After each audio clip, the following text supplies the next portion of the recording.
Selamat pagi Bapak-bapak, Ibu-ibu sekalian yang dikasihi oleh Tuhan Yesus Kristus. Selamat kita berjumpa kembali melalui renungan sarapan pagi GPDI Situbondo. Puji Tuhan.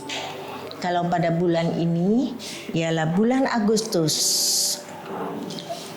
bulan yang sangat bersejarah bagi kita semua bangsa Indonesia.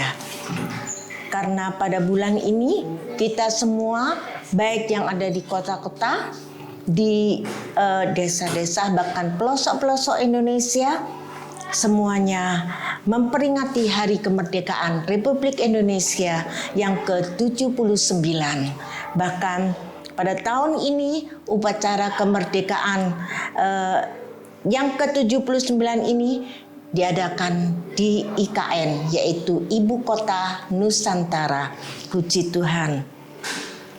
Kemerdekaan telah terjadi karena jasa para pahlawan dan pejuang-pejuang yang telah mengorbankan jiwa raganya dan berjuang sampai titik darah penghabisan demi meraih kemerdekaan.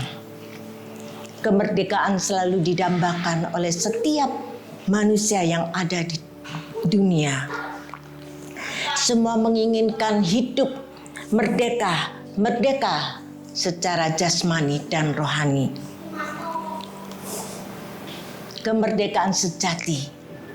Namun kemerdekaan sejati yang meliputi kemerdekaan menyeluruh, yaitu tubuh, jiwa, dan roh, semuanya hanya dapat dilakukan oleh Kristus, Sang Mesias, yaitu Yesus Kristus. Amin. Tuhan Yesus telah mengemban misi yang besar dari Bapa dari surga untuk memerdekakan manusia dari belenggu dosa.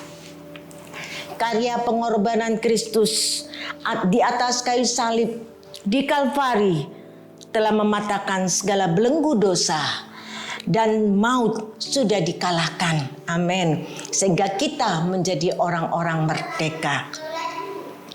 Bagi kita yang percaya dan bagi kita yang menerima kebenaran, karena Yesus adalah kebenaran, menjadi orang-orang benar-benar merdeka. Kita akan sama-sama membaca apa yang Tuhan katakan dalam Yohanes pasal 8 ayat 30 sampai 32. Setelah Yesus mengatakan semuanya itu, banyak orang percaya kepadanya. Apa yang Yesus katakan, yaitu dia katakan di dalam ayat sebelumnya, ayat 23, dia bukan dari dunia.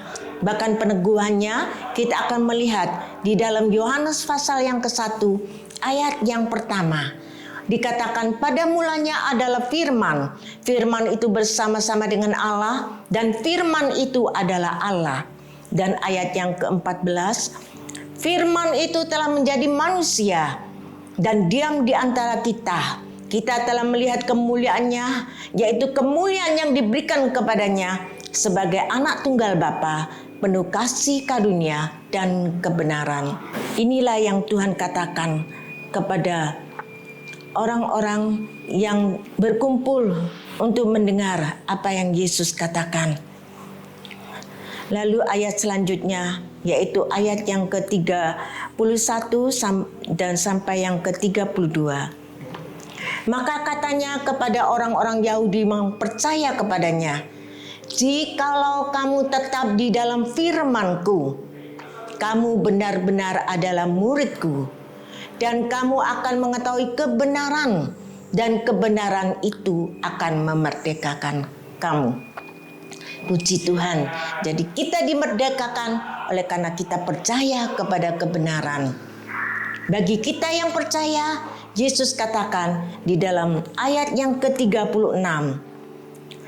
Jadi apabila anak itu memerdekakan kamu, kamu pun benar-benar merdeka. Amin. Nasihat Rasul Paulus kepada kita orang-orang percaya agar kita sungguh-sungguh merdeka di dalam Galatia pasal 5 ayat yang ke-1. Galatia pasal 5 ayat yang pertama dikatakan supaya kita sungguh-sungguh merdeka Kristus telah memerdekakan kita, karena itu berdirilah teguh dan jangan mau lagi dikenakan kuk perhambaan. Rasul Paulus menasihatkan supaya kita boleh tetap berdiri teguh, kita tetap merdeka dan kita harus tetap berdiri teguh. Jangan lagi mau dikenakan kuk perhambaan. Karena dikatakan dalam Roma pasal 6 ayat yang ke-18. Roma pasal 6 ayat yang ke-18. Kamu telah dimerdekakan dari dosa dan menjadi hamba kebenaran. Kita telah dimerdekakan dari dosa, kita menjadi hamba kebenaran. Yaitu hidup sesuai dengan kehendak Tuhan, sesuai dengan firman Allah. Agar tetap kuat, firman Allah katakan dalam Efesus pasal yang ke-6 ayat yang ke-13 sampai 18a. Efesus pasal 6 ayat yang ke-13 sampai 18a. Katakan, pakailah selengkap senjata Allah agar kita boleh tetap berdiri teguh di dalam Tuhan. Ayat yang ke-13. Sebab itu, ambillah seluruh perlengkapan senjata Allah, supaya kamu dapat mengadakan perlawanan pada hari yang jahat itu. Tetap berdiri sesudah kamu menyelesaikan segala sesuatu. Jadi, berdirilah teguh, berikat pinggangkan kebenaran, dan berbaju sirahkan keadilan. Kakimu berkasutkan kerelaan untuk memberitakan Injil damai sejahtera. Dalam segala keadaan, pergunakanlah perisai iman. Sebab dengan perisai itu, kamu akan dapat memadamkan semua panah api dari si jahat. Dan terimalah ketopong keselamatan dan pedang roh, yaitu firman Allah. Dalam segala doa dan permohonan, berdoalah setiap waktu di dalam roh. Sampai di sini, puji Tuhan. Mengapa firman Tuhan menganjurkan supaya kita tetap berjaga-jaga? Sebab lawan kita, musuh kita, ialah iblis, penguasa dunia ini. Karena apa? Iblis, dia sebagaimana ditulis di dalam 1 Petrus pasal 5 ayat yang ke-8. Dikatakan, sadarlah dan berjaga-jagalah. Lawanmu si iblis berjalan keliling sama seperti singa yang mengaum-ngaum mencari orang yang dapat ditelannya.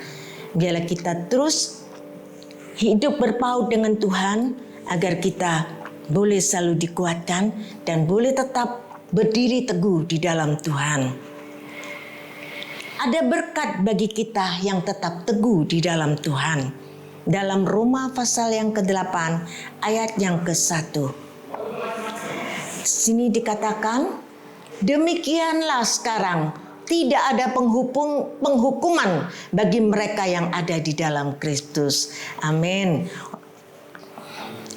Yang kedua, ayat yang kedua, roh yang memberi hidup telah memerdekakan kamu dalam Kristus dari hukum dosa dan hukum maut. Puji Tuhan. Kita dibebaskan dari hukum maut. Kita mendapatkan upah kehidupan yang kekal. Sebagaimana ditulis di dalam Roma pasal 6 ayat yang ke-23. Sebab upah dosa ialah maut, tetapi karunia Allah ialah hidup yang kekal dalam Kristus Tuhan kita. Puji Tuhan. Inilah kemerdekaan sejati, yaitu tubuh, jiwa, dan roh. Semuanya hanya dapat di dalam Tuhan Yesus Kristus. Amin. Dirgahayu Republik Indonesia yang ke-79, Tuhan Yesus memberkati Indonesia. Amin.